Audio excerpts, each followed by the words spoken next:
Good morning. Hello. Hello, sir. Can you hear me, please? Yes, please, I can hear you. Okay. Can you the videos? Good I morning, sent, sir. Are you able to access? Are you able to access the videos I sent you? There's one here, the little work is about second. Can you access it? Yes, sir. When you open, does it open? Yes, absolutely. Then it's fine. So when we get there, I'll let you watch it before we continue. So we are starting now. Okay, sir. Yeah. So Priscilla, can you pray with us? Yes, sir. Okay. Please, we are praying. Our dear Lord, the Master Jesus, we thank you for today. We thank you for the gift of life. We thank you for all the wonderful things you're doing for us. We commit this lesson in your hands. We pray that you take absolute control. That when we are all good and now we begin to do it. In Jesus' name, we pray. Amen. Amen. Amen. Okay. Yeah, thank you very much. So we are moving on from where we ended the last time.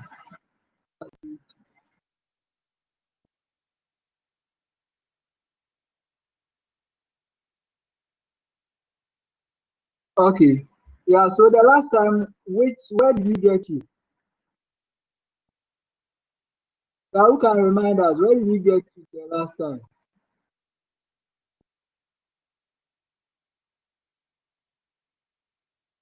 Yes.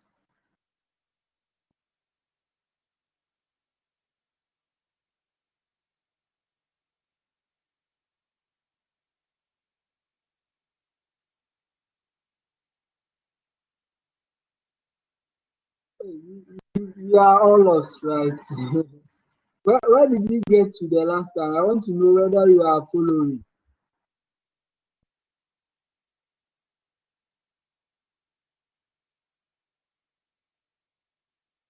Hello.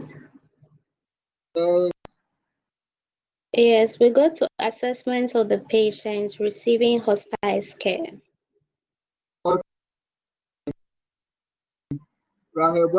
We are now on Telegram. We are now on assessment of patients. We are to start with pain, because we said that we even mentioned the various symptoms that a terminally ill patient will exhibit, right? And then pain was the first one.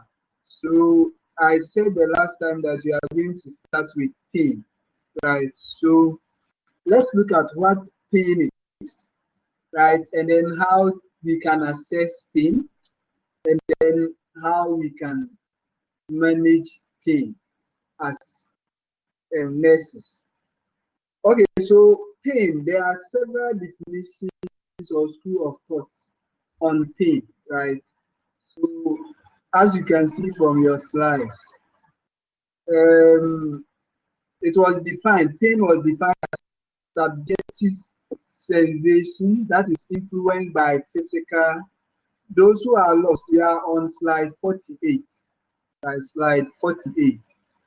Pain is a subjective sensation that is influenced by physical, emotional, social circumstances, right? So it's a subjective sensation, which means that the pain is as the patient says it is, right? So it means that is the one who is experiencing it is the only person that can describe how it feels like, right? So it's we normally hear people say, I can feel your pain, right? But based on this definition, it's impossible for you to tell someone that I can feel your pain, because you can't feel exactly as he or she is feeling, right? But to say that it is influenced by physical, emotional, and social circumstances, right? So how someone will behave when experiencing pain is also affected by some physical factors, right? So sometimes some physical factors, sometimes some emotional factors, and then sometimes some social circumstances can affect the way you experience pain, right? So sometimes your age, right? Sometimes your sex, right? So you have a lady cooking, and then the flame of the fire will the lady endure, and then if and then small of the heat passes on the hand, you hear the husband shouting, right? So it means that we have gender differences, like the pain experience among people of different gender will not be the same, right? Of the same age and roll on the ground. Sometimes you see an adult person experiencing the same pain and will be quiet, right? So it's affected by your emotional, your social, your physical circumstances or situation. And then pain, it is also defined by Mesky and Bodak in 1994. They defined pain as an unpleasant sensory and emotional experience associated with actual or potential tissue damage, right? So what it means is that it's not a pleasant experience. Pain you are experiencing, you don't normally feel comfortable, right?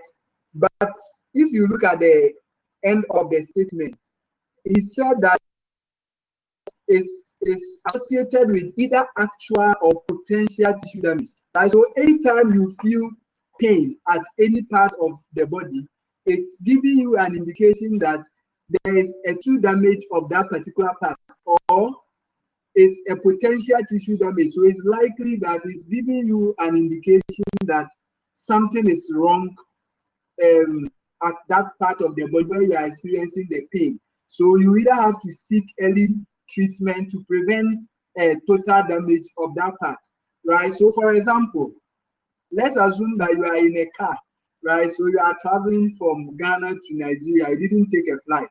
You took a car. And in the car, you cross your leg, right? So from Ghana to Benin, right? You cross your leg up to until you get to Benin. Sometimes on the way, you feel when you cross your leg for a while, you feel, right? Sometimes you start feeling numbness, right? Then sometimes you feel pain. So most of the time, with people who are experiencing this, most of the time will get up and then will be hitting their thumb, and then in P you say anansiachilo, right? Which means that it's just the tingling sensations and the numbness that the person is feeling, right? And this pain that you feel is an indication that there's poor circulation to that part, right? So because you've crossed your leg, it's sometimes obstructs the blood flow to that part, right? So this poor circulation to that part is an indication that you have poor oxygen and blood supply, right? So it's a potential tissue damage, right? It's if you continue to cross your leg, gradually when that part is not getting oxygen, the cells will die, right? So it's just informing you that there is poor oxygen, there's poor blood supply to that part, so that when you get up and then you start exercising and stretching your leg, you have enough blood flow and then oxygen to that part, and then the pain or the numbness will stop. So most of the time, when you have pain, it is a good thing. It's not all the time that pain is a bad thing, right? So for example, if you leave your child playing, right, and then the child is moving towards fire, right? When the person fire, right? Sometimes he touches it, he sees the fire, the flames, and all that, and then it's so nice. So they want to touch it and see. When they are sending their hands close, and then they sometimes they draw back, right? So it's something that is good, right? It's not all the time pain is unpleasant experience, or pain is not something that is good. Okay, it is most common reason for seeking healthcare, right? So, Mary, do you want to ask a question? Thank you. Mary, your microphone is on. You want to ask a question? Okay. It is the most common reason for seeking healthcare, right? So most of the time, people will stay in the house without seeking healthcare when they are having a condition, especially with cancer. Because initially with cancer, most of the time you don't feel pain, right? Especially those with breast cancer, right? It might start with dimpling or retraction, or sometimes a lump, a less lump in the breast. So at and people normally will not seek treatment until they get to a point where the pain starts, and the pain is so severe that they can't bear it. Sometimes they can't even sleep during the night, and that is when some people would seek for help, right? So mostly people will report to the hospital when they are experiencing pain. It occurs in disorders, right? So several conditions like end-stage renal failure, like cancer of various parts of the body, etc. The person will experience pain, right? So it occurs with different disorders. And then diagnostic investigations. So sometimes the radiation therapy, the chemotherapy, other diagnostic investigations like hemodialysis, peritoneal dialysis, and other treatment and other diagnostic investigations that are done for the patient, right, comes with pain. And so sometimes the pain is not because of the condition, but some treatment like chemotherapy, radiation therapy, some diagnostic investigations is associated with the pain, right, that we are talking about. Sometimes even making a line and drawing a sample, right, where the patient is seriously ill, the patient is weak. Sometimes you can't even find the vein, and then you have to prick the patient several times, right? So it takes an experienced person to look at the skin and then say that the vein will be here, because you don't, the vein is not obvious. Sometimes even tie and then you don't see any vein, right? Okay. Pain management is considered such an important part of care that the American Pain Society coined the phrase pain, the fifth vital sign, right? So because pain is important, it is classified as the fifth vital sign. Because you know that the vital signs, we have respiration, we have pulse, we have temperature, and then have BP, right? So some scholars have classified pain as a fifth vital sign due to how important it is, right? Okay, let's look at other definitions. From this one is not in the slide, so we have to follow as I move on, right? A protective mechanism for the body that occurs when tissues are breached. It is a protective mechanism for the body that occurs when tissues are being damaged, right? So when it's an indication that a tissue of a particular part of the body is being damaged, right? That is why people with diabetes, sometimes they have nerve damage, and then sometimes when they even step on fire, they are not able to feel it. So most of the time they step on things, it causes injury before normally it gets to where the nerves are before they can feel the pain. And that explains why sometimes when they have wound, they are not able to see where it is until it has eaten deep, right? Because they don't feel the pain, right? Pain normally is a protective mechanism, right? So it helps to protect you from. Kayode Olabisi, did you want to ask a question? Yes, sir. Good morning, sir. Okay, okay. Yeah, please The slide are not displaying with me here as usual. It's just an hard fact I'm seeing where I'm supposed to be seeing slide. Is it No, the general for slides is everybody? with you. You have to open it yourself.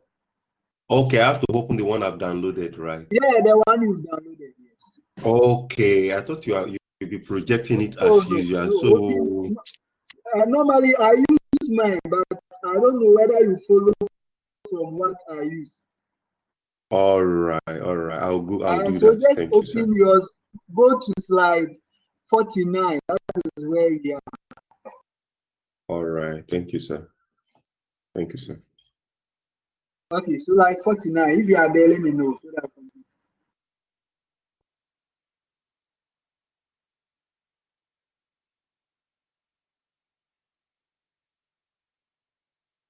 Okay, can we move on? Okay, so I said that it is a Yes, protective please. mechanism. Okay, it is a protective mechanism for the body that occurs when tissues are being damaged, right? So it's an indication that a tissue of the body is being damaged. And most of the time, if you feel pain anywhere, right, you have to find out. You have to go to the hospital, and then unless probably you slept on that particular part of the body, or you maintain a bad posture. Even when you maintain a bad posture, sometimes you feel pain at a part of the body. Is prompting you that you are causing injury to that part of the body. So that is why you feel the pain, so that you assume the normal posture, right? So it's it's a protective mechanism for the body that occurs when tissues are being damaged, right? Everyone experiences pain. Yeah, so you can say that as for me, I don't experience pain. It's not possible anyway. But if you have an experience where you can say that for you've never experienced pain before and you will never experience pain, that one you are free to tell us about it anyway. But what we have to know is pain is complex and then it's private, right? Pain is complex, right? What do I mean by pain is complex? You can feel pain at your shoulders whilst the pain is from the heart. Are you okay? So you can have pain at the heart or the chest region, which can radiate to the shoulders. So normally you'll be feeling pain at the shoulders, but the pain may be a radiated pain, right? That is why we are saying that pain is complex. Right? So sometimes how the person will describe the pain, if you don't do further assessment, you not even know where the pain is coming from, right? I know you know about appendicitis, right? And then you know what road sink sign is. Who can tell me about road sink sign? Yes, I hope we are not going into details anyway. Who can tell me about road sink sign in appendicitis, patient with appendicitis? We are explaining the term pain is complex, right? Pain is complex, right? So I'm trying to explain that. Yes, road sink sign. Who will know that? Hello. Carry. Yeah, I think Rossfin sign is a kind of rebound tenderness when the place where the appendix is inflamed over the Okay. abdomen is pressed. The person will not feel pain, but immediately the hand is lifted, the person will feel the pain. That's the reason why it's called rebound tenderness. That is, after the hand is lifted up, the person will feel the pain. Okay, okay. If there were, can someone add before I come in? Can someone Yes, sir. add to what Kayode said? Yes, Yes, sir. Tesla. Yeah, please, with the rotating sign, when the left lower quadrant is palpated, the pain is felt in the right lower quadrant. Okay, okay, good, good. Okay, so yes, so with the Rosen sign, you palpate the opposite side where the pain is felt. The pain is being experienced, and the person will feel pains at the, you are palpating the left, but the person feels the pain at the right side, right? So that is what we term as the positive group sync sign, people with appendicitis, right? So pain is complex, and so that is why sometimes the patient, you ask patient where is the pain located, and the patient will say that the pain was at this side, and then it to this side, and later it came to this side, and so sometimes you get confused, right? So you have sometimes palpate. The person is saying the whole abdomen. You are probably is just the right lower quadrant because appendicitis, right? So sometimes you have to palpate the left side and look at the facial expression or ask the patient to palpate and ask the patient, are you feeling pain, right? And then you palpate. So you do that in order to know exactly where the pain is. And then pain is private, right? It's private because I can't know how severe your pain is unless you tell me, right? So when we look at a definition by Caffrey in 1987, he established that pain is an abstract concept that refers to personal private sensation of hurt, right? It is an abstract concept that that refers to personal private sensation of hurt, right? So whatever the person is experiencing is personal to the person and is private, right? Okay, to the person, right? And then he went further. It's a harmful stimulation which signals an impending tissue damage, right? So it is a harmful stimulus which signal an impending tissue damage, which I've already talked about, right? I've already explained this. Pain is whatever the experiencing person says it is, right? It is whatever the experiencing person says it is, right? So it means that if I tell you that I have headache, you can't challenge me because your body is not my body, right? Yes, you know what is going inside my body, right? My grandmother used to say, right? It means that in English, I don't know how to explain, but when I was watching, foamy substance that comes up, right? My grandmother, when she's experiencing something and then you are not really paying attention, you say that proverb, that's right? It means that when he goes to the woman, he's empty. For him, it's not the normal stools that you have, right? But hers is like the foamy substance we are talking about, right? He's just using that as a proverb to express that or to share that you can't really experience what, or you will not understand what she is going through until probably you've gone through the same experience, right? So what we are saying is that pain is whatever the experiencing person says it is, and it exists whenever the person says it does, right? So we should have this at the back of our minds that when a person says he or she has pain, the person is having pain. And sometimes, especially women with menopause, right? So sometimes, because of the menopausal symptoms, they will report to the hospital and all that, right?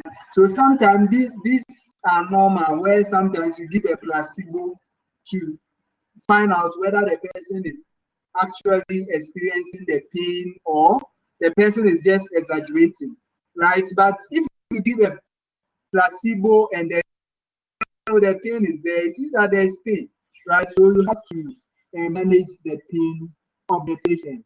International Association on Pain defines pain as unpleasant sensory or emotional experience associated with actual or potential tissue damage. So with all the definition, we see something similar with it, right? With all the definition, we can see something similar with it.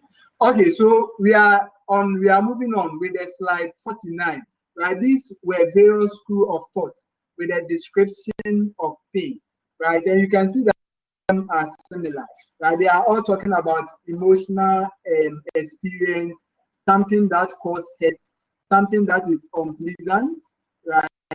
That indicates an impending danger or injury to the tissues, etc.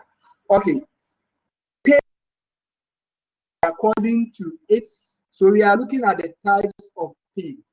There are several types of pain, right? So don't be confused. I use different books, right? So we have several descriptions from different books, from different authors, etc. Right? So one of them, pain is described, is categorized according to the duration, right? So how long the pain is felt, right? And then according to their location, right? So somebody will say that I have headache.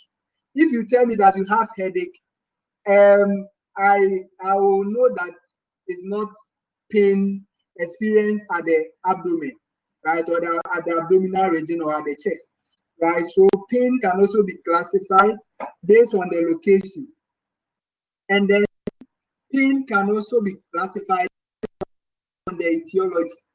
Right, so if I say that I have a fracture pain, right, then I know that the pain, or a patient, you tell a patient that you have fracture pain, then you know that the pain is a result of a broken bone, right? So pain can be classified based on the duration, based on the location, and then based on the etiology. So let's look at the duration. The duration.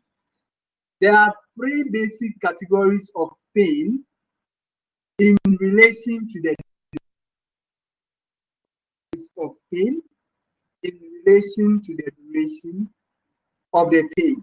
Right. The first one is acute pain. So the most common ones are the acute and then chronic. Acute and then chronic. Right.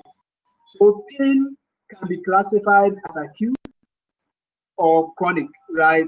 And then you can also have a cancer-related pain, a cancer-related pain. Okay, so now let's look at the acute pain. When do you say a pain is acute? I think I'm talking too much. Can someone help us with pain? Can someone help us with the acute pain? Yes, this one. Acute pain, the onset is sudden. It has a sudden onset. Please, I can't hear you well. So I'm saying that with acute pain, the onset is sudden. It has a sudden onset. Sudden onset. Sudden onset. Okay, okay, okay. Oh, okay, so someone can also add. Yes, so she's saying that when we say pain is acute, it means that the pain occurs suddenly, right? So you just experience the pain. It's not something that is progressive, a sudden onset. Onset.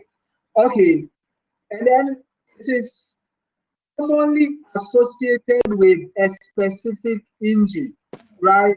So, example, peptic ulcer pain. Yes, Ajan, if you want to say something, I can Yes, sir. pause for you. I just want to add to it that it is onset and it is within 6 months, within the first 6 months of Okay, occurrence.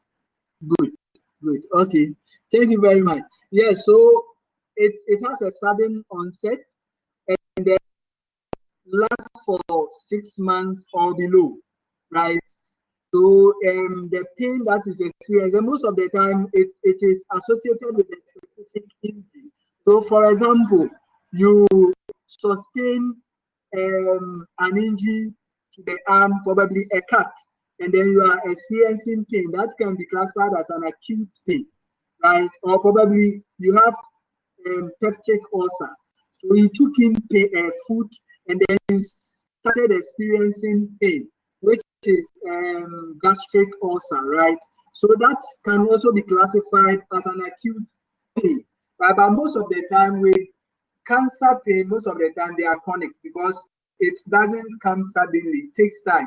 And then most of the time with chronic pain, it takes time to treat it, right? It's not like the acute pain where sometimes you give paracetamol, suppository, or tab, or you give diclofenac or tramadol, and then the pain is resolved, right?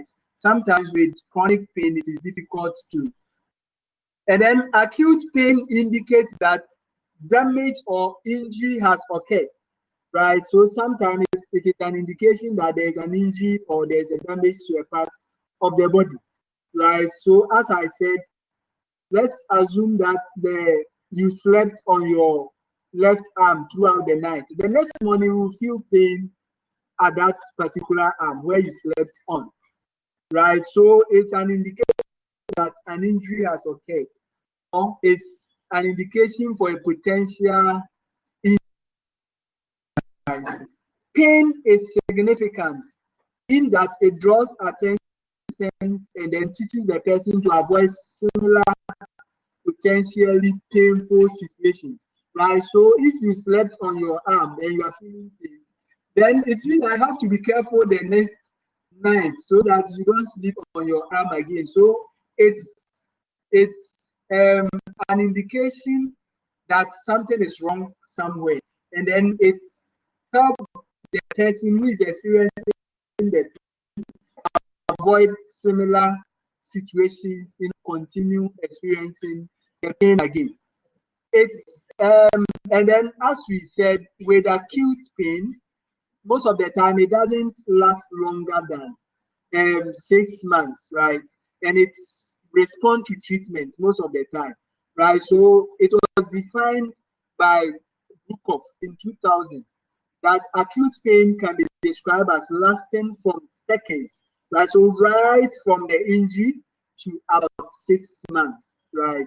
But if you have something like end-stage renal failure, right, you know the kidney does not shut down suddenly, right? It is gradual. So before you experience pain, it has taken time. And with conditions like this, when the pain is experienced, it means that the damage has already occurred, right? Yes. So let's look at chronic pain, even though I've explained it alongside the acute pain. Chronic non-malignant pain. So we can have chronic malignant or cancer pain, and then chronic non-malignant pain. What is everything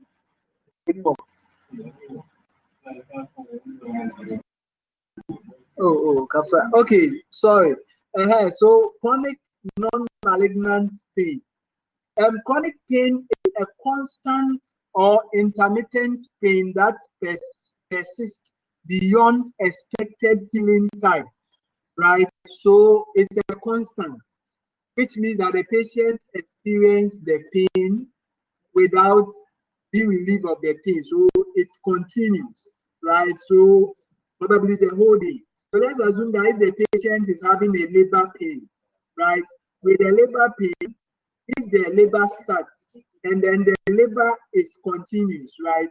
And the pain continues, right? So that's what we say is a continuous pain, right? But sometimes the patient experience probably in the afternoon the pain is relieved, in the night the pain comes back, in the morning the patient is okay, in the next, right? So it can either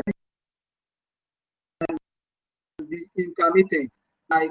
And then it's mostly months, as we say, right? And then most of the time with chronic pain, you don't really have a specific cause, right? You don't really have a specific cause of injury, right? So most of the time with heart pains, right? Sometimes the pain, you have chest pain. Let's use chest pain for example. You might not know whether it's from the lungs, whether it's from the heart, until further investigations is done before you know exactly which one is causing the pain, right? It may have a poorly defined onset So it doesn't occur suddenly. So most of the time, the onset is insidious, right, or is progressive, and then it is often difficult as compared to acute pain, right? So chronic pain is often difficult to treat, and the cause or origin may be unclear. Chronic pain, like acute pain, may be evil signal that something is wrong. So just like acute pain, it may be an indication that something is wrong somewhere. Chronic pain may be defined as pain that lasts for 6 months or more, right? Pain that lasts for 6 months or more. Okay, so let's move on to cancer-related pain, right? It's similar to the chronic pain, that is a pain that is caused by cancer, right? So pain associated with cancer may be acute or chronic, right? Pain associated with cancer may be acute or chronic. Pain resulting from cancer, most of the time, it's not, sometimes it's not a real pain, right, that the person is experiencing. Sometimes the pain the person is experiencing is psychological, right? Just the diagnosis of cancer alone can cause people to have emotional pain, right? Not a physical pain, right? So pain experienced by people with cancer can be something that is emotional. So emotional or psychological pain, just the hearing of cancer alone, because of what the person have seen people go through, people with cancer go through, because of the belief or the perception regarding cancer, or because of what the person have read or what the person have heard about cancer alone, can cause the person to have emotional pain, right? It will be even be more than broken heart, right? Okay, yes, so it is the second most common fear of newly diagnosed cancer patients, right? So the fear, right, that they have can cause pain. And um, in ranking condition that causes fear, cancer is one of the commonest, right, among all the conditions that causes fear among patients. And then apart from the emotional pain experienced by people with cancer can also be associated with the enlargement of the cancer. So as time goes on, when the cancer progresses and then the cancer enlarges, sometimes it expands and it presses on the nerves around, and that can also lead to pain. And then sometimes with a surgical treatment and then radiation treatment and chemotherapy, all these can cause pain in people with cancer. Right. So if you move to the slide 40,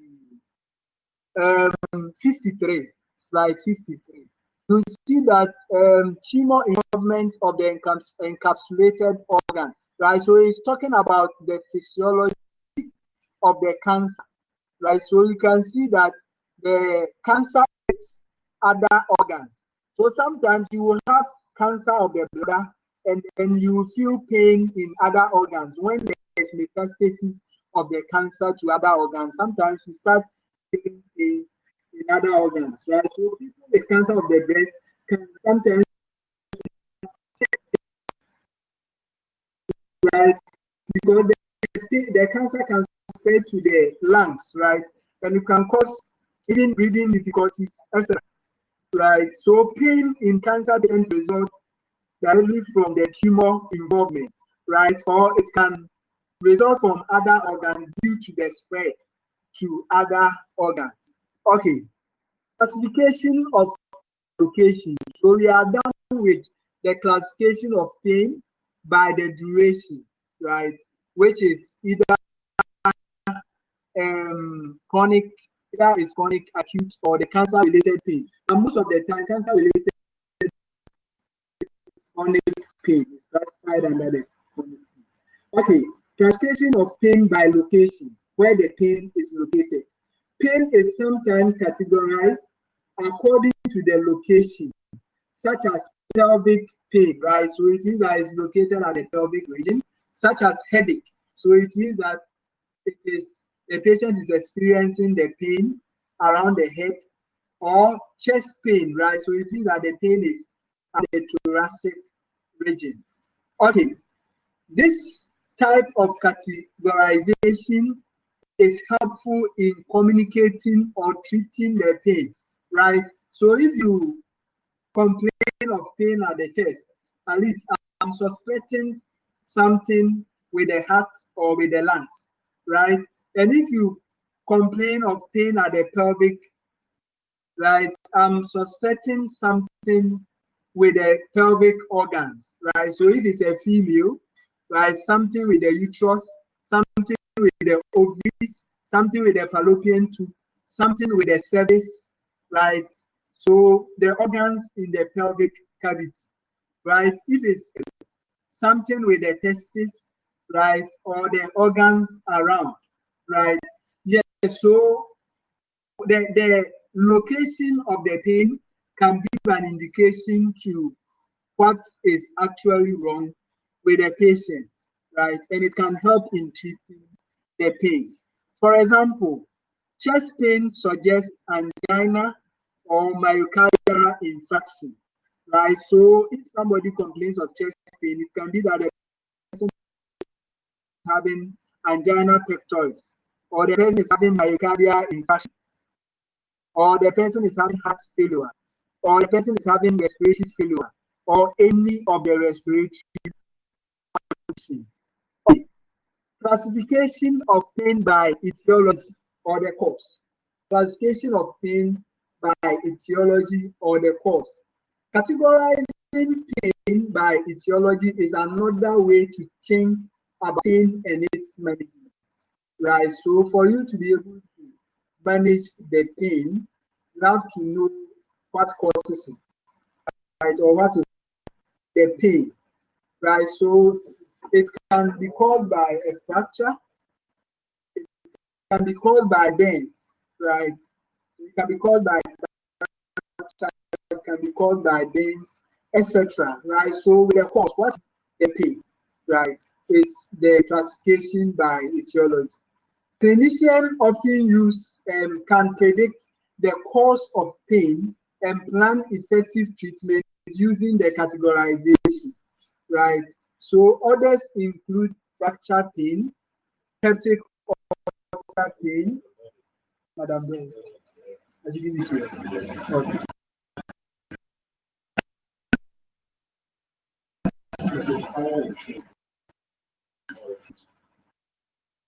You're welcome. Okay, so you can have fracture pain, peptic ulcer pain, right? So if the person complains of pain upon eating, right, then right away, at least you can suspect that the person is having gastric ulcer, right? But if the person says that food relieves the pain, then it's an indication that the person is having duodenal ulcer, right? So the cause of the pain can give you an indication of what is actually wrong with the patient, right? There are other categories of pain, right? This is from other school of thought, right? So there are several of them. Let's look at this nociceptive pain, right? The other categorization is the nociceptive pain, and then neuropathic pain. Nociceptive pain and then neuropathic pain.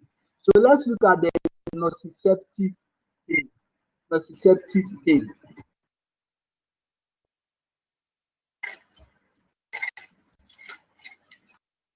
Okay, so with the nociceptive pain,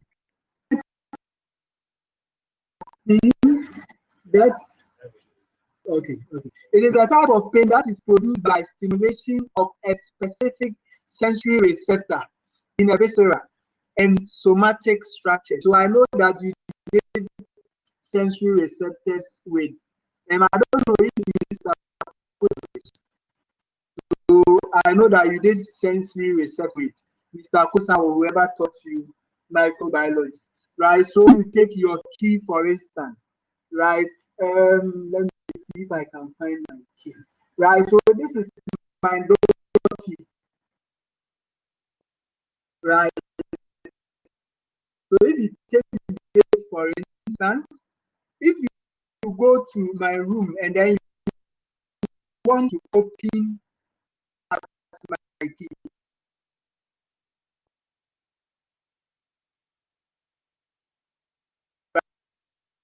right? And it will not fit, comes with a specific key. Okay, so with the sensory receptors, also part of a body have a specific nerve for that body part that helps you to experience pain for that part of the body. So I think that's cool. You need to say internet now. Hello, can you hear me, please? Hello? Yes, sir, I can hear you. Hello, Oh, sir. okay. Yeah, can you see me? Hello, but it's breaking. Can It's I can hear breaking. you. I can Can hear you you see from me? here, but it's breaking. Yes, so we can hear. Just that the line is breaking, Okay. and then your webcam is off. Line is breaking. We're hearing it's breaking. Similar Yeah, can you things see on me? here.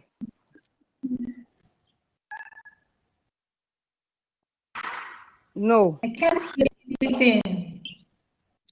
no. Okay, so when you can see me, let me know. All right, sir. Can you see me now? No, No, It's loading. You still cannot see me. yes, Is it I because can Yeah, I'm see back? you. you. I We can can see you you. now. Okay. Okay, I I can see you. thought it's because no, I'm back. Okay, that is fine. Okay, so let's continue. Yes, we have receptors for pain all over the body, right? So we have receptors for pain in the hands, right? So if somebody pains your hands, right, you will feel the pain because there's a receptor there that is able to send an information to your brain, right? An information that you are experiencing and an information that you are experiencing pain. Right? So without the receptor pain, are you okay? Yes, so there's a receptor in all parts of it. So let's assume that someone with right set on fire and is not able, that receptor that is able to sense the pain is damaged. Right? So once it's damaged, the person will not feel the pain. Right? So a type of pain that is experienced by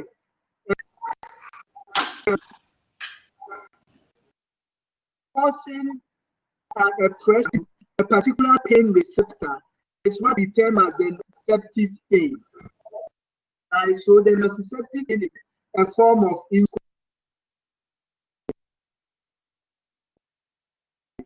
causing a pressure on the receptor in part of the body. Right. So if you look at it, somatic pain, right?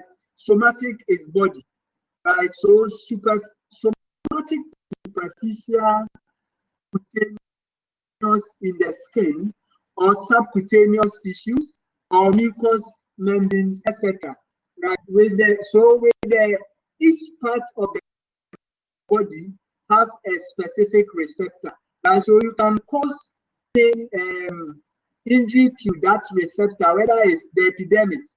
Right? So if I just pinch the skin without going into the subcutaneous or the muscles, sometimes you feel pain just at the skin surface. Right? It's because it's only the sensory nerves at the epidermis that is affected. But where probably you into the subcutaneous tissues, sometimes you feel the pain within the subcutaneous tissues and sometimes deep within the muscles. And then if even the bone is affected, sometimes you feel the pain around. It's because each of the skin, each part of the skin or the organs have their sensory receptor. The heart also have a sensory receptor.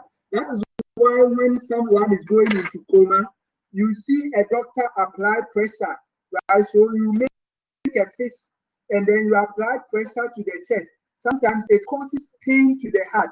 And then you see some patients, even in coma, some of them responding because of the pain that they are experiencing. It's because you are stimulating a particular receptor of that organ, right? And whenever you stimulate a particular receptor, it sends an information to the brain, right? And that is the brain interprets the pain for you to be able to experience the pain, right? So it means that without, if the sensory receptor is not working well, the pathway of the pain will be disrupted or will be interrupted.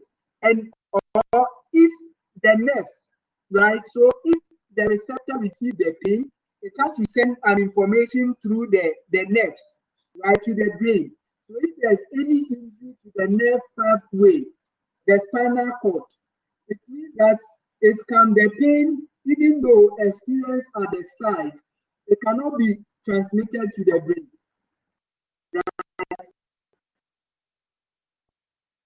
And then if the brain itself, there's damage to the brain itself, also gets the interpretation of the pain, right?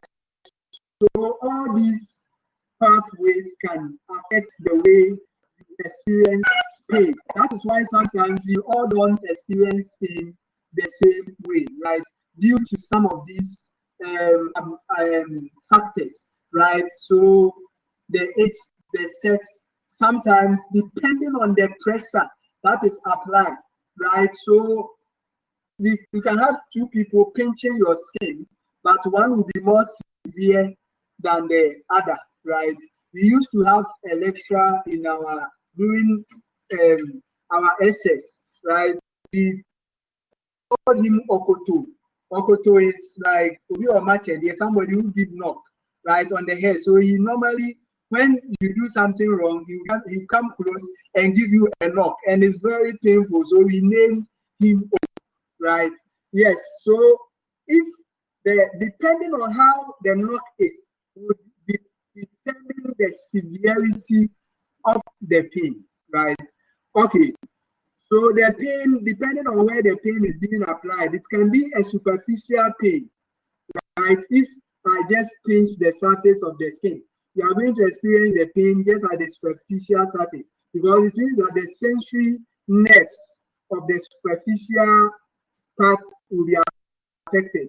Or it can be a subcutaneous tissue, or it can even move to the muscles or the mucous membrane. It can even affect internal organs, depending on how intense the cause is, right? Yeah, so it can affect the internal organs, the heart, etc.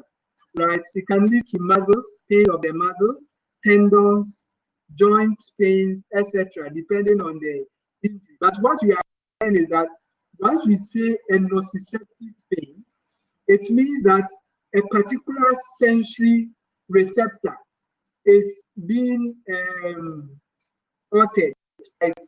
Or you've pressed on it, or you've caused injury to a sensory receptor, and that is what leads to the pain. Because once a receptor, it will send an information to the, if all things being equal, right? The next type of classification of pain is what we term as the neuropathic pain. Neuropathic pain, right? This is a type of pain by damage to the central or the peripheral, right? So there are times you experience pain without any external injury, right? So you are there and then you are experiencing pain, but you don't have any external injury, right? It means that the pain you are experiencing is coming from the brain. Are you okay? So let's assume that someone who is experiencing pain due to stroke, right? So there's no external injury. But the person is having meningitis or stroke, so you can't see any no fracture. You have not given any blow to the person. The person has not failed, right? So there's nothing like that. So there's no damage to the nerves, the sensory nerves at the particular part of the skin, but the person is still feeling pain because there is damage to the brain, right? And this type of pain is what we term as neuropathic pain, right? So it is a type of pain produced by damage to the central nervous system or the peripheral nervous system. It is characterized by burning pain or shooting pain. Burning pain or shooting pain. It causes aching sensations, right? That is relieved by pressure. That is produced by, so most of the time, it is relieved by pressure applied to affected areas. So probably massaging, because it's caused by the brain, right? Because it's caused by the brain. Sometimes if, um, if you engage the patient in some direction therapies, like massage, right, it diverts the person attention and the person sometimes verbalize relief of pain. Unlike the nociceptive pain, where probably the pain is being caused as you are pinching the skin. So if I continue to pinch you, it means that that nerves at that particular part of the body will continue to receive the sensation and continue to receive the sensation. The more the pain gives you in the chart, you will still continue to feel the pain. But if it's a central nervous system pain, most of the time you use the diversional therapies like the one we will talk about very soon.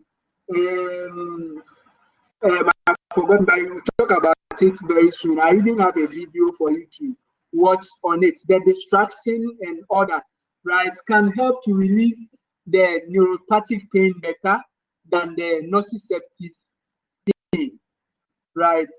Okay. We are moving on. There is another classification of pain known as situational pain. Situational pain. And then with the situational pain, the author classified it based on a breakthrough pain, an incident pain, and then a procedural pain. Through pain, an incident pain, and then a procedural pain. Okay, so let's talk about each one of them one after the other. A breakthrough pain. We are on those who are joining. We are on page 58 and slide 58. Okay, so a breakthrough pain is a transitory exacerbation of pain that occurs on the background of otherwise controlled pain, right? So let's assume that you are experiencing pain at a particular part of the body, right? And then the pain is treated, right? You've managed the pain, but sometimes psychologically, you still feel like pain is there, even though the pain has been resolved, right? So there are times, sometimes you, at the theater, right? Those who have worked at the theater before, you give an anesthesia, a spinal anesthesia, and then the doctor will wait for some seconds and then touch the skin of the patient with a dissecting forceps, right? So the doctor will hold the abdomen with a dissecting forceps and ask the patient, do you feel the pain? The patient will say yes, right? Even though the pain is no more, right? But the patient psychologically, once you are pressing the patient's skin and the patient feels like something is pressing the skin, right? The patient says that I feel the pain, meanwhile the patient is not feeling the pain. So sometimes the doctor have to hold the another part of the body like the arm with a dissecting forceps, and then patient will shout and then hold the abdomen and then make a comparison for the patient to accept that he or she cannot feel the pain. Right? So this type of pain is what we term as a breakthrough pain, or what we term as a background pain. You are not really feeling the pain, but psychologically, because there was a pain there, you still think that the pain is still there. That is what you breakthrough pain or a background pain. An incident pain. An incident pain. Okay, so let's assume that you, as I'm sitting, right? I sit for long and then I start experiencing pain at my waist.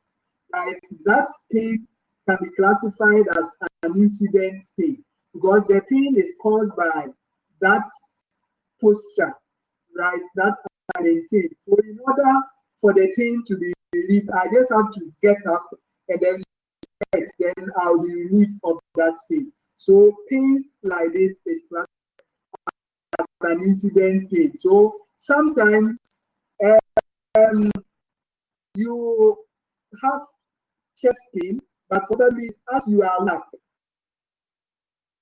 right from bed, you have a pain.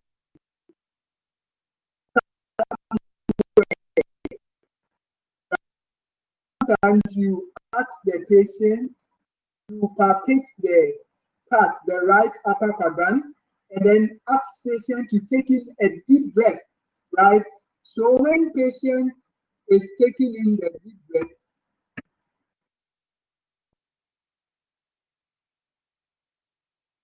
can you hear me? Hello, can you hear me? Yes, sir. Can you see me? No, sir. No. Wow. I can hear you, but I can't see you, sir. Okay, so when you are able to see me, let me know. Okay. Can you see me now? No. No. Oh, you still can't see me. Okay, It's now yes. loading. Yes. We can see you. I know I'm dark, so if you can't see me, it's normal. We can see you now. Okay, then that's Hello, sir. Hello, okay, yeah, sir. we can see you. So I'm moving. Sir. So Hello, sir. the incident pain. Sometimes people with liver problems, right? You ask the patient, you palpate the skin, the right hand of the patient, and then you ask the patient to take in a deep breath, right? So as the patient is taking in the deep breath, sometimes the patient have a sharp pain at the part where the patient is experiencing the pain, right? So as the patient is taking in the deep breath, the patient holds the breath because of suddenly because of the pain, right? It can be classified as an incident pain, right? So a type of pain that is called a particular incident. That is an incident pain. And then the last classification under the situational pain is a procedural pain, a procedural pain, right? So with the procedural pain, what happens is, with the procedural pain, what happens is the patient, most of the time, right? So we nurses, okay, so I will not say that we are wicked. We are showing empathy because we want the patient to get well, right? So sometimes we perform certain procedures like giving injections, right, and other procedures that causes pain to the patient, right? So this is a type of pain that can be termed as um, the procedural pain, right? If you perform any procedure that is pain, as procedural pain. Okay, at this point, I'll wait for questions before we move on to the pathophysiology. We will not waste much time with the pathophysiology. There is one slide, so I'll quickly talk about it, and then we move Any question before we move to the pathophysiology? Yeah, any question before we move on to the pathophysiology?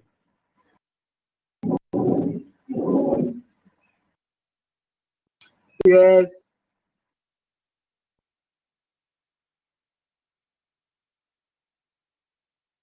There's any contribution before we move on to the pathophysiology?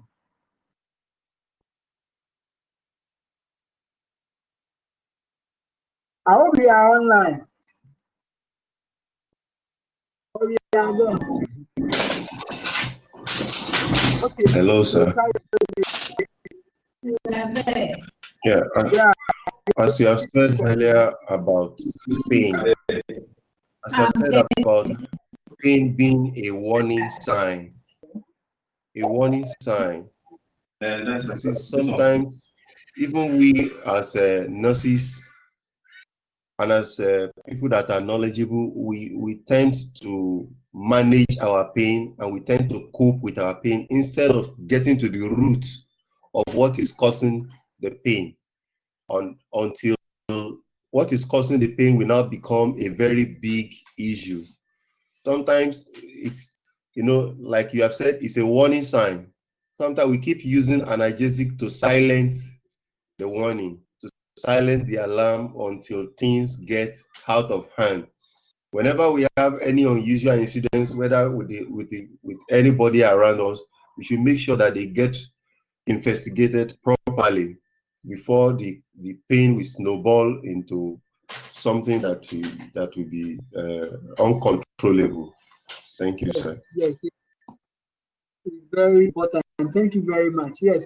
So whether the pain is minor or is not severe, we still look for the root of the cause. Yes, as he said.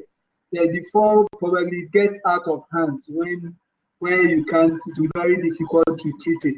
Or probably because if you are having chest pain, then it's an indication that probably the heart is being damaged, right? And then you wait to the point where myocardial infarction sets in, right? It means that the nerves, the muscles of the heart is damaged, and at that point you can't do anything about it. Yes, so if you start feeling chest pain, the earlier you go to the hospital, the better, so that probably chest X-ray and other things are done for us to get to the root of the cause of the pain. Okay. Okay.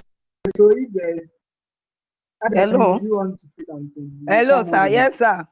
Yes. Sir, can you please go through breakthrough pain? My line went off when you were explaining it. Breakthrough pain. Okay, so the breakthrough pain, I was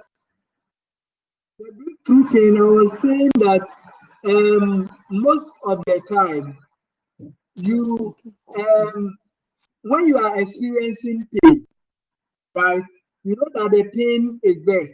And then sometimes when you still treat the pain, the patient still feel like the pain is still, so it's something like a background pain.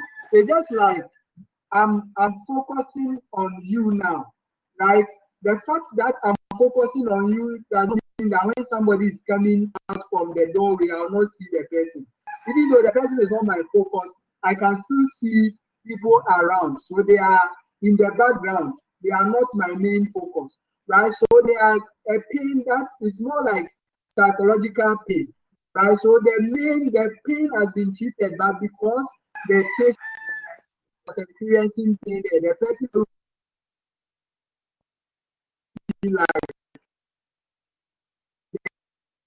there is pain, right?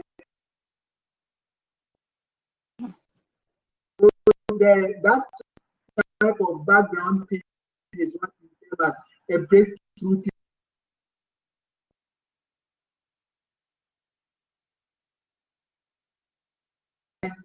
The pain is touch with the dissecting forceps, touch another part of the body, probably the arm, and then touch the abdomen again and ask to compare the pain sensation, right? To know whether the physio has worked or it is worked, right? So that described as a breakthrough pain. It's more like background pain, right? After pain has been treated. Pathophysiology of pain is about earlier, right? So for you to experience pain with a pathophysiology, there should be a sensory receptor, right? Which is so the pathophysiology is all about the nociceptive and then the neuropathic pain, right? So there should be a sensory receptor that receives the pain at a particular part of the body. So if the pressure is to the chest, I will not feel the pain at the limbs because the pressure was not applied to the limbs but to the chest. Right? So it's rather the receptors, the heart or the lungs that will receive that stimuli, right? And then when they receive the stimuli, they will pass the stimuli through the spinal cord, right, or the peripheral system, right? So the spinal cord is part of the peripheral nervous system. So there are other spinal nerves, right? We have 31 spinal nerves, right? We have 31 spinal nerves. Then we have 12 cranial nerves. Okay, so if you want to understand the pain that I feel that you have to revisit your anatomy and physiology of the central nervous system, right? So the sensory receptor receives the pain stimuli, right? And then it passes through the nerves that connect to the spinal cord, right? And then it will move through the spinal cord, and then it will now move to the central nervous system of the brain, which will also interpret the pain, and then it will now transmit it back to the spinal cord, to the part where the sensory was applied or the stimulus was applied for you to feel pain at that part. That is why I was saying that if this is the physiology, then it means that when you have an injury to the receptor or when the receptor is damaged, you have damage to the spinal nerves or the spinal cord. Also, somebody who is having spinal cord injury, it can affect the part is feeling numb. Even though there are pain receptors, cord is damaged. There is injury to the spinal cord, so transmit it to the brain, right? So the person will not feel pain at that particular part of the body, right? So that is the physiology. It starts from the cause of the receptor for the pain. It moves through the spinal nerves, the spinal cord to the brain, then it interprets and transmits it back for you to be able to experience the pain at that particular part of the body. Now, so you can a diagram there, emerging concepts of the that diagram. So you can see it on page 60. Hello?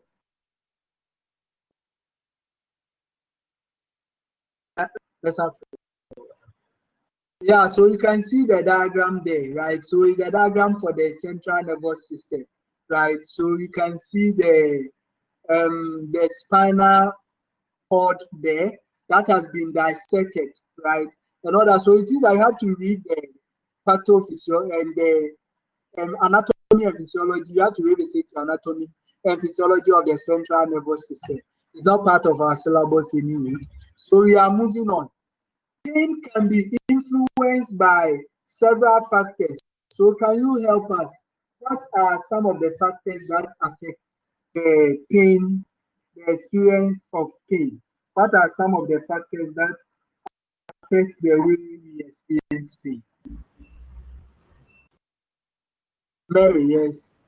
The age of the patient. Okay, so the age of the patient can affect the way we experience pain. Yes. The culture. Okay, so the cultural background, or the cultural Past beliefs, experience. yes. Past Yeah, experience. yeah. So your past experience can also affect whether you'll be able to bear.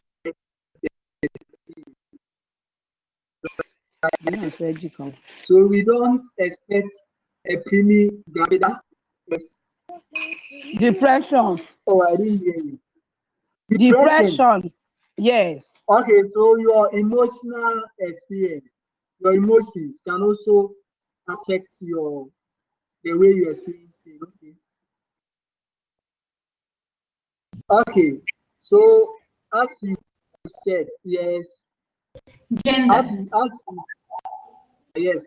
So whether it's a male or female, right, can affect the way we experience pain, right? So there are different factors, but what we have to know is that even though there are different factors that can affect pain, like it's expected that women should be able to bear pain than males, right? Or women should be able to bear pain than men, right? You don't have to generalize it and expect that all women will bear pain more than men, right?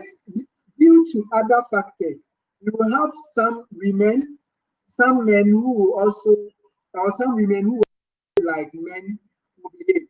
And then it's expected that men should be able to bear emotional pains than women, right? So it is hardly for you to see a man who is broken heart crying outside. Recently, we saw a woman who had a broken heart went naked outside on the street, right?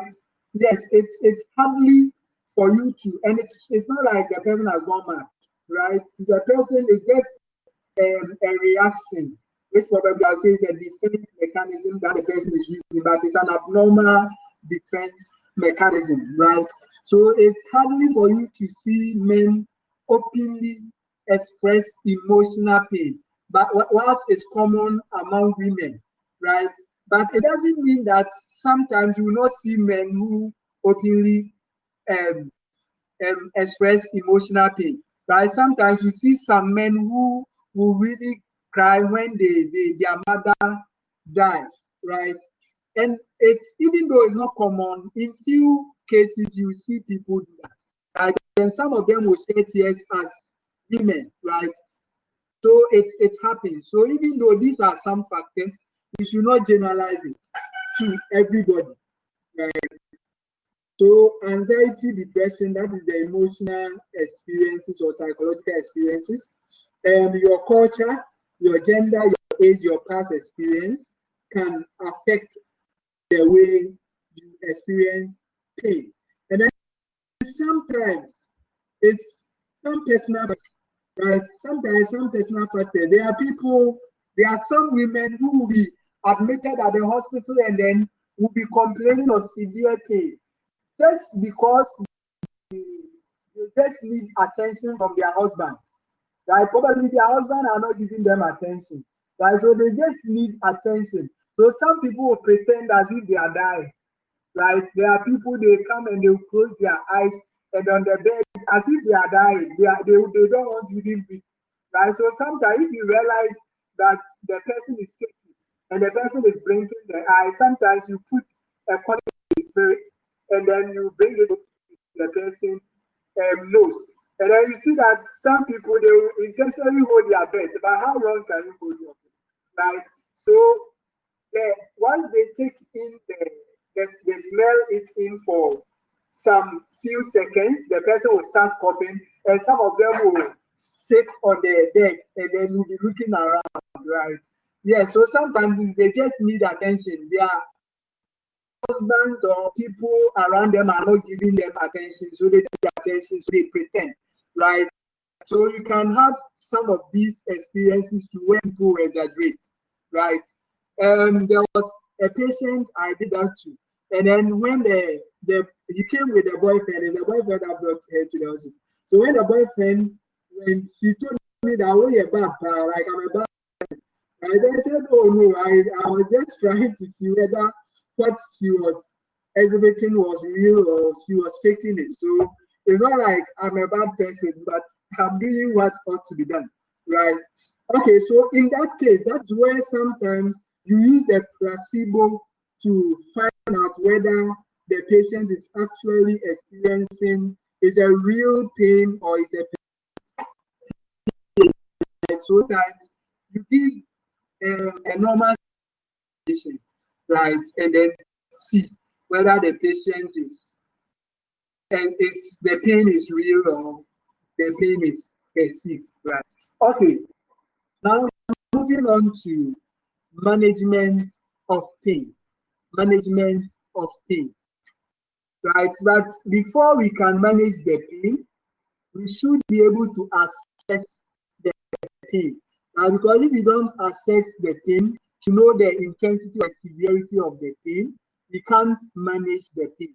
Now, so be sure to assess patient pains because many patients have more than one source of pain, right? So the fact that the person is saying I'm feeling the pain at the shoulder does not mean that that is the source, right? So you have to assess the pain well so that you know the source of the pain. As part of the pain assessment, obtain a pain history from the patient or the care, right? So as a nurse or as a palliative care team member, you should obtain a history, right? When the pain started, how long it lasted, what is associated with the pain, at what time of the day does the patient experience the pain? Is the pain associated with other factors like vomiting, etc.? Right? So you have to ask questions with regards to the pain that the patient is experiencing, right? And then brief and easy to use assessment tools can be used, right? So such as the visual analog. Let me see, I think I have the visual analog sound. Oh, where is it? Okay, so you can move to slide 69. You will see the visual analog there. If you are there, let me know. Slide 69. Slide 69. You see the visual analog there.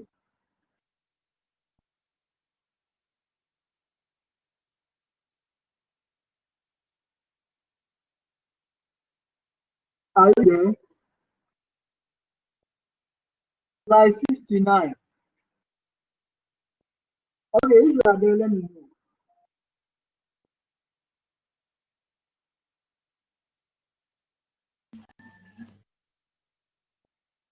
Are you there? Yes. Okay, so you can see the visual analog, right? And then the zero pain is a patient who is smiling, right? And if you look at the faces, you can see that the zero is someone who is smiling, right? And then comparing the zero to the mouth, you can see that the zero is smiling more than the mouth, and then followed by the moderate, followed by the severe, and then the worst pain, the person is crying, right? So you can use tools like this and show it to the patient, right? Or sometimes you can look at the facial expression of the patient and then compare it a visual analog. It is best, especially those working in walls where you assess the pain. It is best you get these pictures on the wall so that you can easily identify or assess the patient pain, right? Okay, so that is the visual analog. Let's move. Let's go back to where we were. Okay, so the visual analog or the numeric rating, right? So numbers, you can use counting fingers or you can use a scale of 0 to 10, right? And allow the patient to quantify the pain, right? It is very difficult to quantify pain, right? That is why most of the time with pain researchers, they do qualitative analysis, right? Because it's difficult to quantify with numbers, but you can still use the scale for the patient to be able to quantify the pain, right? And the assessment should also include the onset. So you want to know the onset, when it started, how long, the duration, the location, the description. It it continuous? Is it constant or intermittent? Right? What relieves the pain? What aggravates the pain? And all that. Right? There are several mnemonics that is used to describe or assess pain. Right? So I'll talk about few ones. There are several of them which you can read about them later. One of them is the ABCDE mnemonic, right? Nurses conduct comprehensive pain assessment by teaching patients the. So we use these mnemonics to assess the pain, right? So that you know exactly how the patient is experiencing the pain. Specifically, nursing teach patients to consider and respond to specific questions about the characteristics of their pain, right? So nurses will ask the patient some questions and you have to tell them to respond to it because it helps you to know because pain is subjective, it helps you to know the severity or the intensity of the pain so that you can manage the pain, right? Nurses, so they prescribe analgesic, you talk about it when you move to the management. The nurse will use the ABCDE guide, right? So the A is asking about the pain regularly, right? So the patient complain of headache. You give analgesics. Within some minutes, you have to go back and ask the patient, how is the progress? Is it getting worse or is getting better after the medication is given, right? So you have to keep asking about the pain. Don't assume that the pain is how the patient says the pain is 8 out of 10, which means that the pain is severe. Don't assume that always the pain will be severe, right? So find out. At every shift, you have to find out the pain. You have to assess it. B, believe the patient and the family, right? So if the patient tells you that the pain was 8, now it has reduced to around 6. Don't say that no, I'm giving you tramadol, right? And then all the patient that has been given more verbalized relief of pain around 2/10. So how come you are saying your pain is 6/10? Yes, you can challenge the cases, right? So the first thing is ask. Second, the second thing, believe. Choose pain control options. Choose a pain. So the C is that you choose an appropriate pain control options. And then D is you deliver the intervention that you select. You have to deliver it and make sure it works. It's able to relieve the patient of the pain. And then sometimes it's not all the time that you are going to manage the pain. Like sometimes you have to empower the patients and their families to enable them to control their pain to the greatest extent as possible, right? So somebody with menopause, right, come to the hospital complaining of joint pain and all that. You have to explain to them that the pain is as a result of their hormonal imbalances, right? And then at that point, the patient will continuously experience the pain, right? So sometimes they have to bear the pain because if they want to be taking medications all the time, sometimes it can lead to damage to the kidneys and other organs, right? So sometimes they have to bear the pain. They just have to understand that they are menopausal symptoms, right? Sometimes it's because they visit the hospital because they don't know what is happening to them. But if you experience and you explain to them in that manner, they understand it, and then sometimes they accept it and then they go back home, right? Okay, assessment of pain. Okay, they are still on assessment of pain. The nurse can also assess the pain by asking patients to characterize the pain by the location, the intensity, and the duration, right? So the location is the area where the pain is being experienced. The quality, you can describe how the pain feels, right? So somebody will say that the pain is like as if I'm in a fire and the fire is burning me, right? So that is the quality, right? So burning sensation, aching, or throbbing pain, right? So you can have a thrombin headache, right? Okay, and then intensity of the pain, right? So we can use the pain scale to know how intense the pain is, right? And then the duration of the pain. So in that, you can ask whether the pain is constant. You can ask whether the pain is constant or the pain is in, right? So you can ask whether the pain is constant or intermittent. And then so we talk about the duration and then how long does the patient experience the pain. Like if patient verbalize pain or complain of pain in the morning, that probably in the night he experienced pain. You can ask whether it was throughout the night or it was intermittent, right? Okay, and then you describe the aggravating or the relieving factors, right? So you find out from the patient whether things that aggravate the pain or things that relieve the pain, right? So that is why sometimes in patient care study, we see some students, right, put patient in a comfortable position. Which position is comfortable for the patient, right? So if patient is having probably chest pain, and then you know that your patient is chest pain, and right, put patient in comfortable position. I might put a dot on it. It's not wrong, but at least you know that somebody with chest pain, in order to relieve the pain and the difficulty in breathing, you put patient in foul or semi-foulest position. So you have to talk about which position is comfortable. Otherwise, the patient will assume a pectoral position, right? Yes, and then that is what might be comfortable for the patient anyway. But I don't think you assume that unless probably you are doing rectal examination.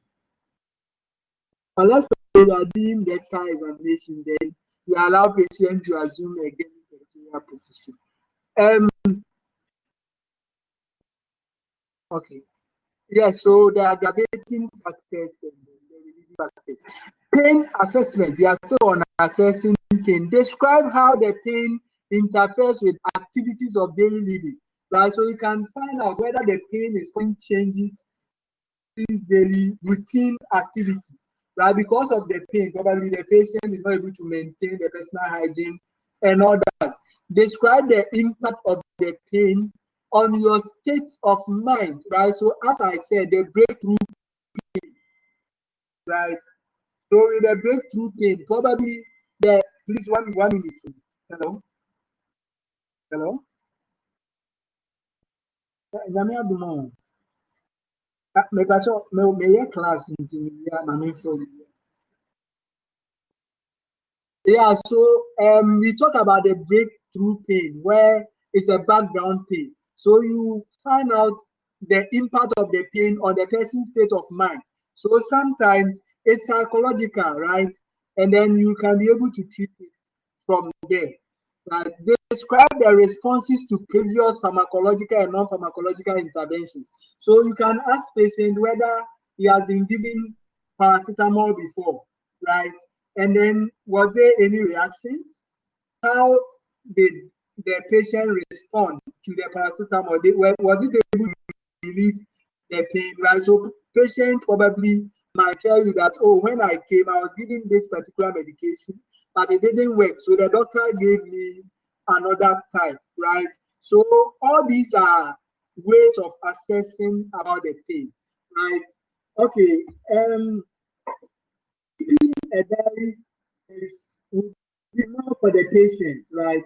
So the patient can be writing about the experiences with the pain, so that during the description they can really describe it for you. So you can also use the PQRST, right, by other authors. The P is the provoking factor, so to aggravate the pain. The Q is the quality, how the pain feels like, right? So that is what I describe, whether the pain is a burning pain, is a thrombin pain. Radiation, R, right? So whether the pain is referred, right? So you can have a referred pain to another part of the body. S, the severity or the quantity of the pain, right? How severe the pain is.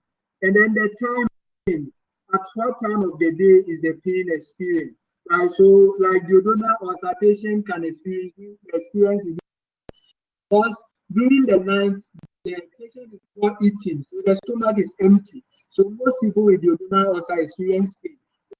House gastric ulcer is mostly experienced during the day because most of the time during the day you are eating and eating, right? And the more you eat, the more you feel the pain. Okay. Understanding the patient pain view. PQRST, now the U is added by some authors. And then the U stands for understanding the pain, right? So you have to understand that there is a pain and then the patient is actually experiencing the pain. Non-pharmacological pain management include massage, exercise, physiotherapy. Let's take out the surgery, right? Because surgery cannot be a non-pharmacological management, right? But there are other forms of non-pharmacological management, diversional therapy, where the patient listen to music, watch television, etc. Right? So psychological, right? So some pain can be psychological, right? Strengthen the patient coping mechanism through counseling, relaxation therapies, right? Sometimes with social interventions where friends, family members come around, talk to the patient, and all that can also help to relieve the pain. And then sometimes with spiritual support, some people they don't normally express pain because they know that whatever is to them, they know they have God, right? And then whatever they are going through, God will see them through, right? So they will not express the pain that they are experiencing, right? There are other pain assessments, so you can read on it. Right? There are several of them. You can read on after, but let's talk about the non-pharmacological management. The non-pharmacological management. So with the non-pharmacological management, you can use what you call the first one you have there is cutaneous stimulation. Cutaneous stimulation is massage, right? So when you massage, it improves circulation to the part and then sends more oxygen, which helps to relieve pain at that particular part of the body. And then sometimes the massage even serves as a form of distraction from the pain that the patient is experiencing. And then sometimes you use warm compresses or cold compresses. Right? So people who are having hemorrhoids, right, you do warm sit bath, right? It's soothing the area and then release pain. Or you can even do warm compresses for hernia, right? People with hernia, you give ice packs, you wrap it and put it on it whilst awaiting surgery, right? So these are things, if people are having abdominal pains and the rest, you can do massage, you can do warm compresses and all that. These are ways of, they are all non-pharmacological management, right, to help relieve or divert the patient attention from the pain. And then sometimes distraction.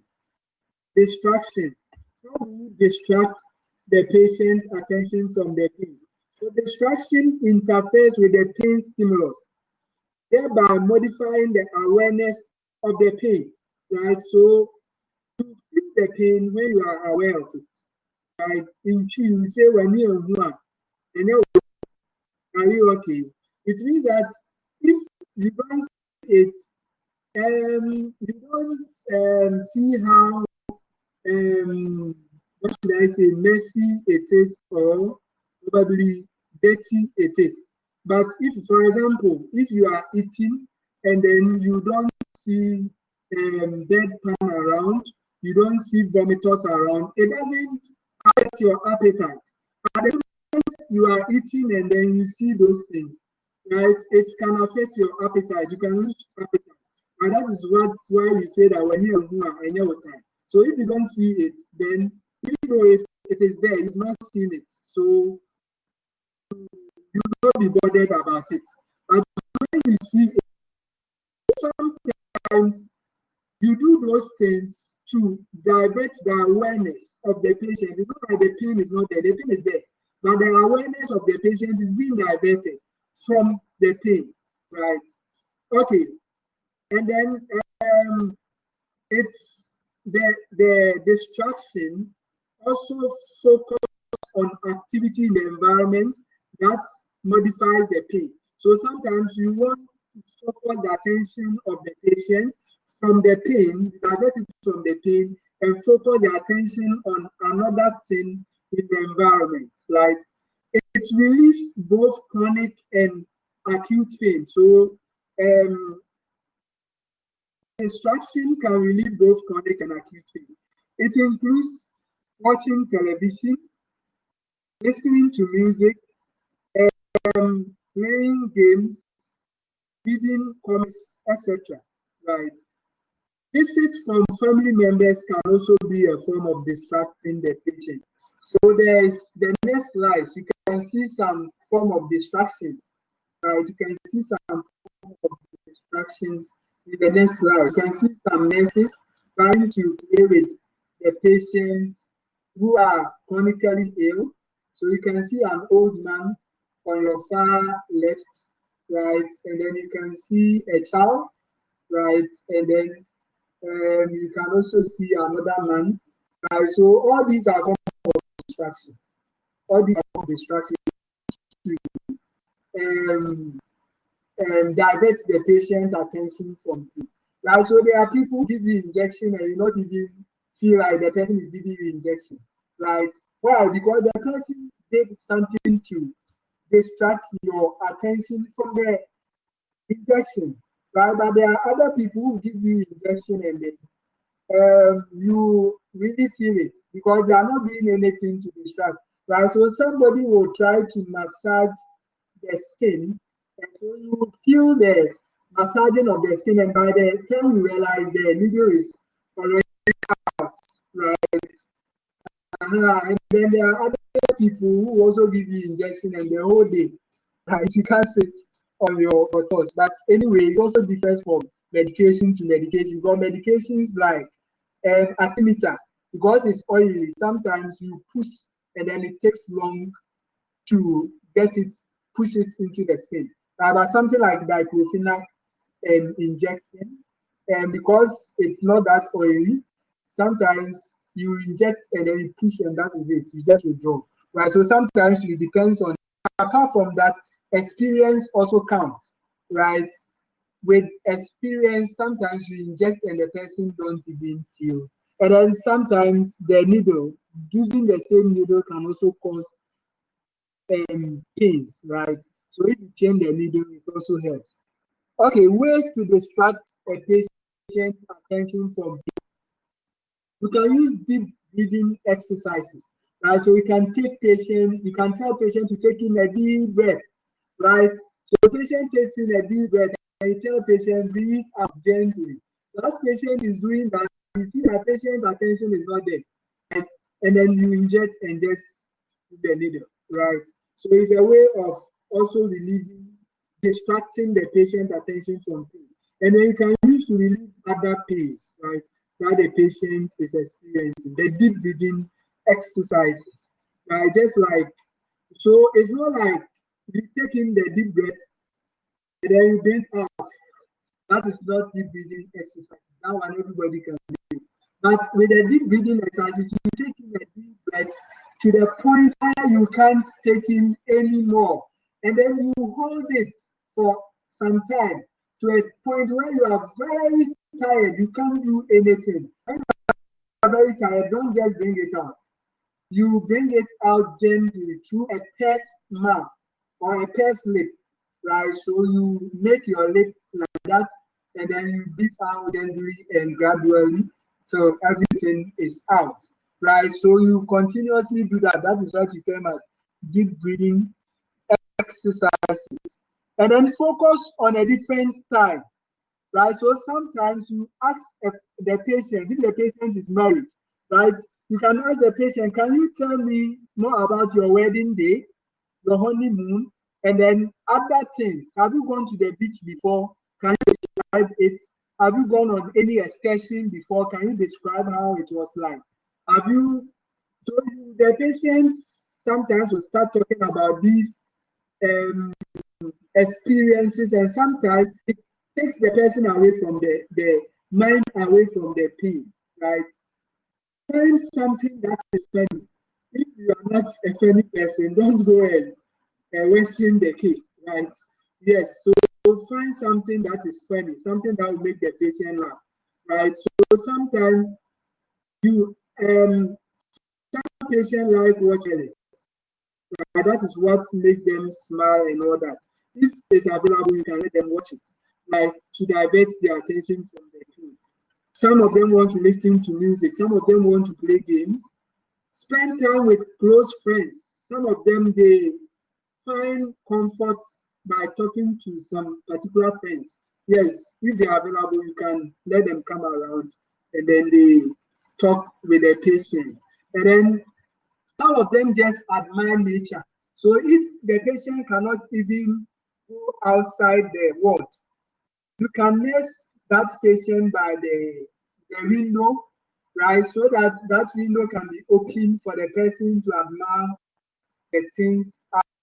Right? That is if it's not possible. But if it's possible, then you can transport patients in a wheel chair, right, outside the ward, right, to a quiet place where, or so that the patient can admire nature and all that, because sometimes it becomes boredom when the patient is bedridden and then all that. Cutaneous stimulation and massage, I've talked about that, right? Because we said initially that they are nerves, right? That accept or that receives the stimuli, the pain stimuli. So when you massage, it also sends oxygen, it sends nutrients, it sends blood supply to these nerves, and then these help to and the tissues to help to relieve the pain, right? So that is why it's good to bath the patient. It's good to massage and you wrap the skin. And sometimes you don't even have to tell the patient, it's just a minor touch, right? And then speaking with the person alone can divert the person's attention from the pain that the patient is experiencing. But there are different forms of the cutaneous stimulation. You can read about it if you want to. Then the next thing is guided imagery. I'll give you like 5 minutes to watch this. Where is the video? I can't find the video. Okay, but can you see the video there? Hello? Can you see the video on your screen? No, No, sir. No, You can't see the no, video again. No, not at all. The yellow wallpaper, I can see it. no, sir. I think so.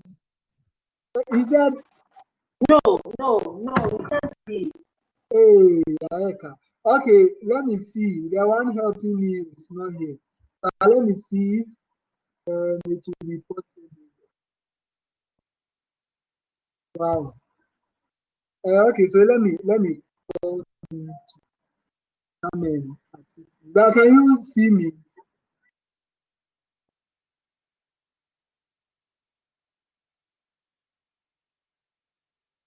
Can you see me? Hello? Hello?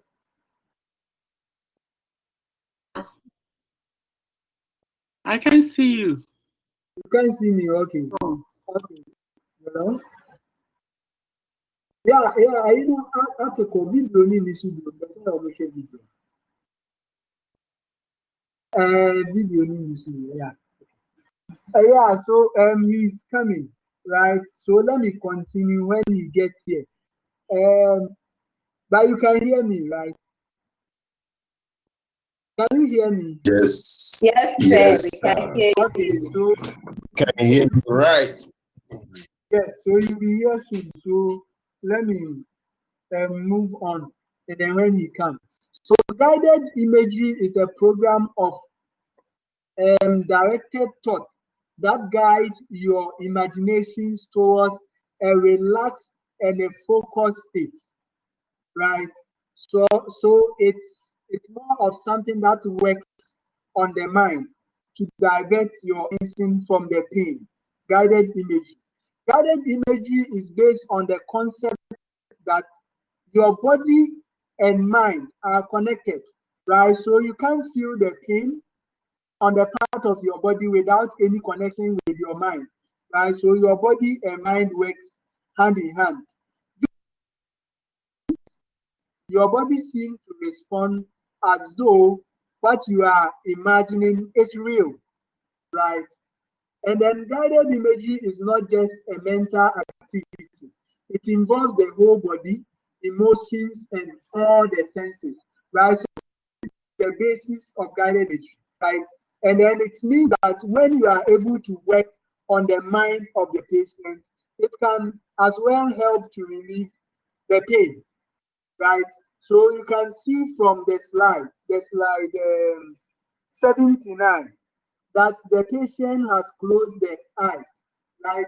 Sometimes the nurse will ask the patient to close their eyes and think about something, right? Something that makes him happy, right? Or think about that there's no pain, right? And then that the person is playing with friends around and all that, right? Or the person, if the person has gone to abroad before, the nurse can say that think about the fact that you are imagining that you are in abroad, right? Look at the experiences that you went through there and all that, right? Guided imagery. Right? So it's a way of helping to relieve the patient's pain, right? So I don't know, you are still not able to access the video. I've opened it here, but I don't know if you can see it. No, Can sir, you you see can't it? see it. It's not showing. Wow. Okay. I'm No, still sir, I waiting if you can't can see it, see it. sir. It's not showing. So okay. He's on his way, so All I'm right, sir. still waiting for Okay, sir. Okay. okay.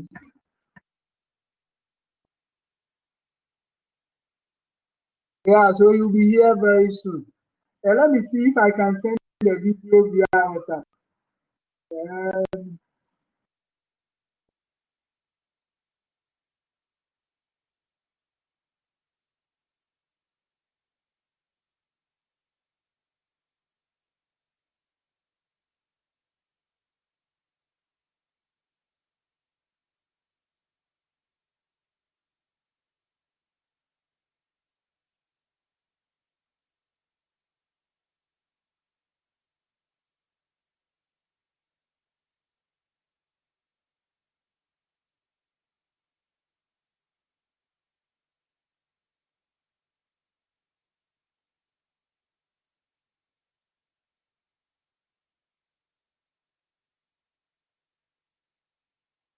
okay, so you can, I've forwarded the link to your WhatsApp page.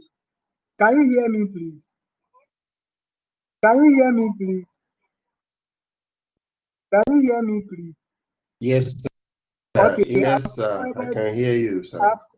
I've forwarded the Okay, link. is it the video that is So, in the slide? Yeah, there's a video in the slide here. yes. On the slide here. Are you able to About access the Yellowstone, a video in the woman slide? going into isolation. Yeah, all So right. watch that video and I'm then able let to me play know. it in my slide. Yes, so it means that you should all be able to play it. If you are able to play it, then watch it, and then when you are done, we discuss it. That is talking about the guided image.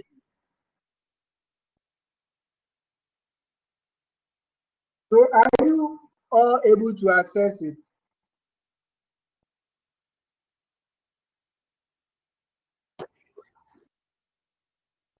No, please. Are you able to access it? No, please. Okay, so go to your WhatsApp page. I've forwarded the YouTube. You can watch it on YouTube. go to your WhatsApp page. If you are there, let me know. When you are able to access it, let me know.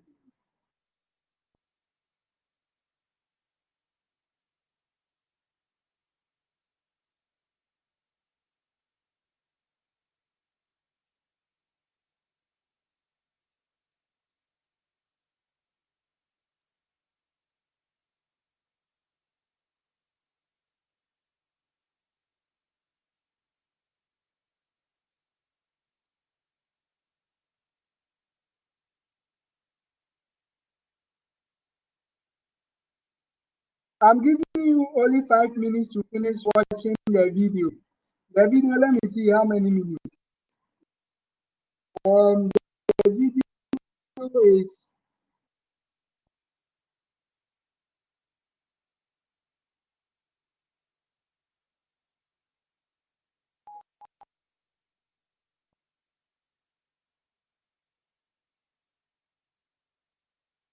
okay. The video is 10 minutes. You know, so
I got to go.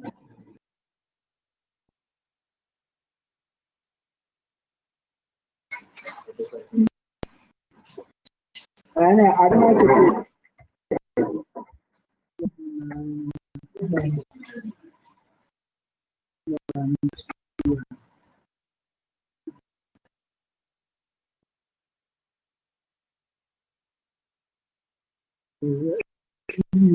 I need to know it.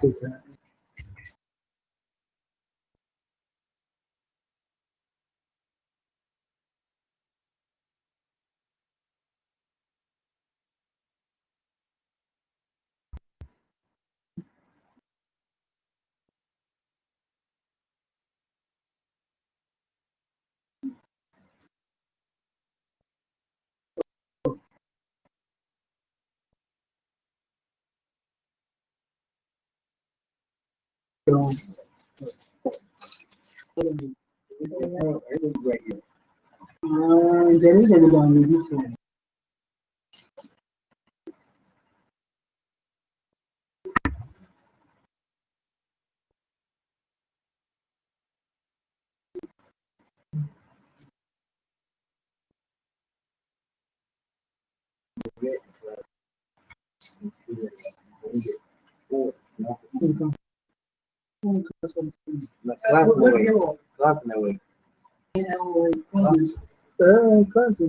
No, so that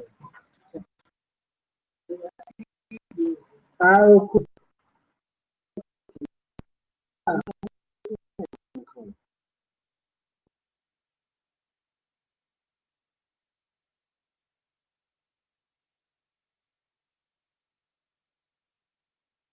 Yeah, so if you are done watching the video, let me know. If you are done watching the it is IBM.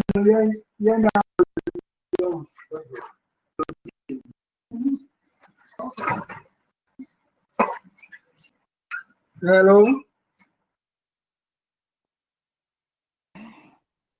Hello, sir. Yeah, you can Hello, watch sir. The video is still on. Yes, The still video is watching still it. on. You said you've done what? Still watching it. I'm watching it. I'm still watching mine. Alert me when you are done so that All right, sir. you continue.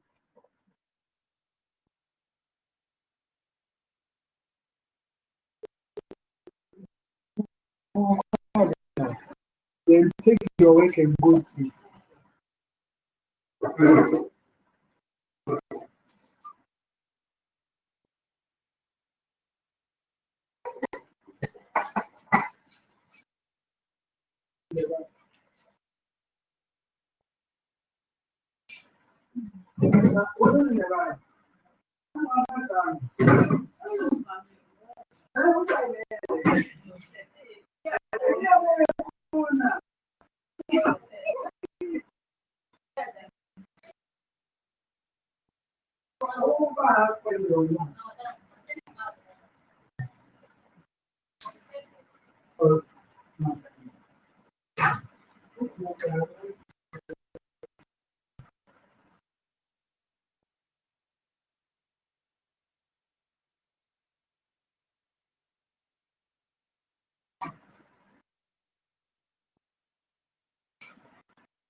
Oh, okay. So I think we are all done now. Are we all done now? Hello? Yes, sir. Are we all done now? Hello, Yes, sir. Are we I am done done. now? Can we start our discussion? Yes, sir. It's 5 minutes to closing time. But we can still do a few discussions. Yes, sir. Yes. So what? Looking at the guided imagery that we are talking about, and then the video that we watch, what can we make out of the video, right? In terms of the guided image. Yes, we said that we have 5 minutes, so let's be fast. Kayode Olabisi. Hello, sir. I mean, what I can learn from the video, guided imagery therapy cannot be equivalent to suspension of the function of body and mind, because Okay. in this, according to the narration of the yellow wallpaper narrated in the story, the implication of it is that when you suspend the function of mind and the function of the body, there is no way somebody can be a completely unhealthy person. So the woman degenerated mentally because of her isolation and because of the cultural perspective of the time, of the period wherein the story, was written. And the long and short of the story is that it's not healthy for our mind and body not to be active. We need an active body and mind to be healthy. Okay. Yeah. Thank you very much. Any other persons also talk about he got from the video? Yes.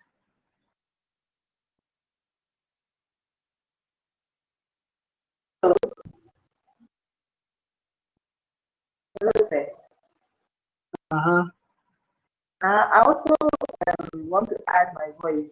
From the video, instead of the husband trying to appreciate or accept what his wife was going through and then help her go through it or maybe come out of it, he rather compounded the situation by prescribing full rest and then confinement for her without even giving her the chance. Any medication. Okay. Yes. Okay, so yeah, Priscilla, thank you very much. Yes, so as you said, the husband, even though initially the wife thought that the husband was neglecting her by probably isolating her, but it also served as a form of treatment, right? And non-psychological treatment, it could be serve as a guided imagery where all the time patient was looking at the yellow wallpaper, and then as you look at it, it helps her to forget about the negative experience or the bad experience that she was going through. Okay, any other, maybe the last person, and then we bring today's lecture to a close. Hello. Yes, Kayode. Yeah, and then another thing, the setting of the story, the knowledge was limited, very limited at the period in the history when this story was written. The narrator wrote the story, and this person is just trying to analyze. The person is analyzing from the perspective of how the modern day movement has moved from the part of women submission or passive role in the society. And then the long and short of the story is that every woman should strive to be active within the boundary or within the limit of their ability, at least with the minimum activities possible. No woman should just be idle without doing anything. That's another thing that came up from the story. Okay, so thank you very much. Right, so it's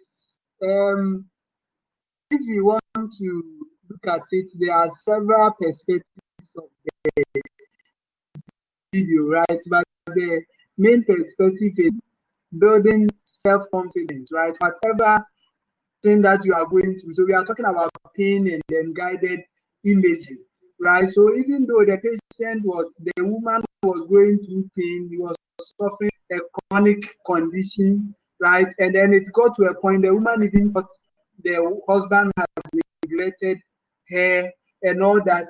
He took that as an opportunity when he was in the room for a while, looking at things on the wall and all that, right? He tried to develop confidence in herself. It's helped her divert her attention, right? So now it got to a point he was no more worried.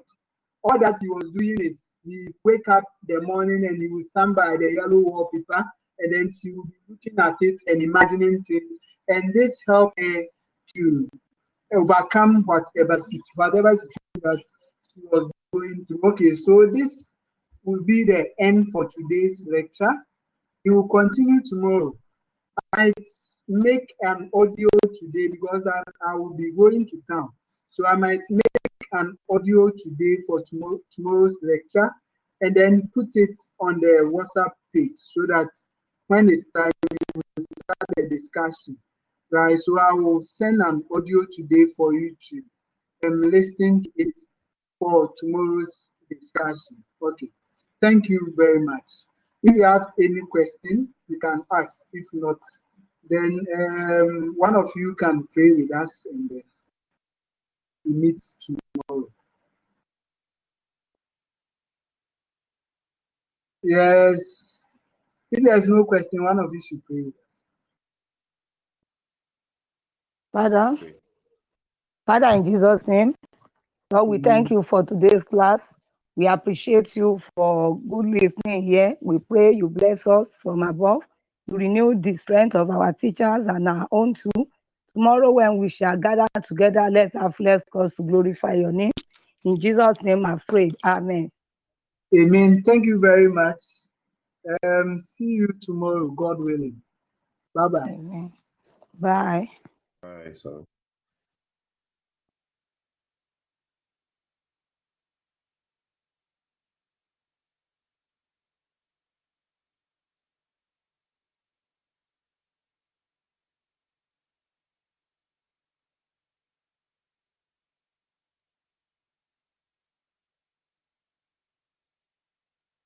Yeah, I think to take it fine.